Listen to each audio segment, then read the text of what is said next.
Hello, this is New Vision TV. I'm Lynn Komjisha. Finally, the source of the article limiting the age for seeking presidency at 75 years in Uganda's constitution can be disclosed. New Vision TV reveals the identity of who originated the article that is now subject of intense nationwide debate following the amendment bill to remove it. Ever since MP Raphael Magezi mooted his private member's bill to amend Article 102 that limits the age at which someone can seek the presidency of Uganda to 75 years, there have been different claims as to how the article made its way into the constitution. Now the man who planted the age limit clause has owned up and confessed his deed. Surprisingly, he's a well-known critic of the NRM. Let me tell you, contrary to what people say, this age limit was mine. People may not believe it, but it came from me. Amid his theories that the clause was inserted to block Milton Obote from standing, and others even claiming that public had expressed a wish for the presidential age to be limited, Dr. Entebbe admits his deed, explaining how he and his team of researchers came about the age limit article. We were a research group we were 20, attached to CA. I was actually their coordinator. The whole research team of lawyers, these sekajas were there, Professor Mkubwa of law, Professor Sim of development studies here, Kamukama here, and others. Even Ovonjo Dida, this Ovonjo Dida whom you see, was also with us. So we used it, of course, we would not talk and we wouldn't go, but we would go behind there where we normally sit. In the conference center. So something arose, I don't remember exactly about that, and then we wrote a cheat. I was with Dr. Simwe here. We sent a cheat to Mayombo. It is Mayombo who moved that motion. So when we moved it to him, he moved it. The collaboration between the researchers and the late Noble Mayombo had nothing to do with the Justice Odochi Commission's recommendations. Interestingly, surviving Constitutional Commissioner Miriam Entebbe has been among those claiming how much thought they devoted to the fixing of the presidential age. You know, they wouldn't discuss it at once. So he again went and asked us, because we would be asked by members of parliament to write something about it.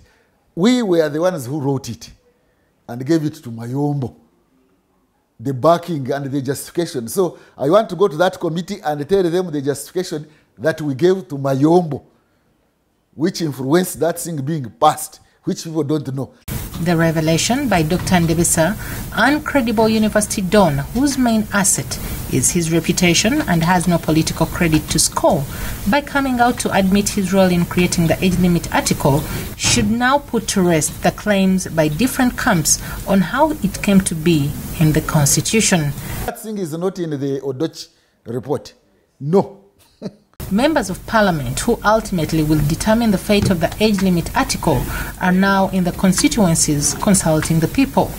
While the article was the idea of some disinterested researchers, a decision must now be made by elected politicians whether to keep it or delete it. Moving on, the AIDS support organization TASO has cautioned persons living with HIV against using ARVs for cooking beans and giving them to pigs as nutritional boost. The HIV/AIDS activists say the negative practices fuel infections for both the human and animal consumers. The warning was passed during the Thanksgiving ceremony held at TASO headquarters in Mulago, where people living with HIV gathered to celebrate TASO's 30th birthday.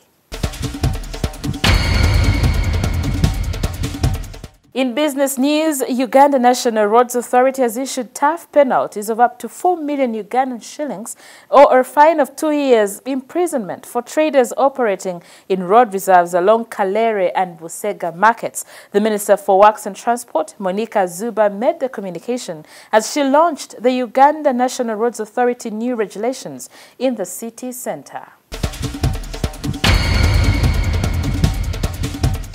And in sports news, preparations for the 14th edition of the annual MTN Kampala Marathon are in high gear with less than a week left. Vision Group, who are part of the organizers, handed over a check worth 250 million shillings to the telecom giant MTN. The MTN Marathon is among Kampala's biggest charity fun run, with proceeds largely going towards bettering public schools and healthcare services. You're still watching New Vision TV, and now for Pearl of Africa series, New Vision TV takes a flight over the serene waters and rich vegetation of Entebbe, Lake Victoria. Journey with us to this delightfully beautiful area in the Pearl of Africa.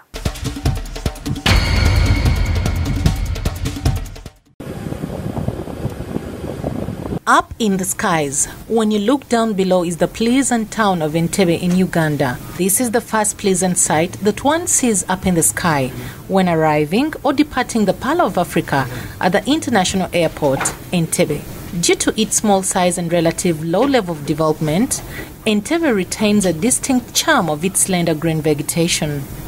Most of the broad tree-lined residential streets will eventually lead you to the lakeside. That's another beauty one sees from above. Lake Victoria is one of the largest freshwater lakes. Those are but some of the beauties of Entebbe, a destination with plenty of history, attractions, and activities you won't want to miss. And that's all we had for you. Thank you for watching. Be sure to catch more of your updates on your mobile, on your desktop, on your tablet, anywhere in the go by visiting www.newvision.co.ug. I'm Lynn Komdisha.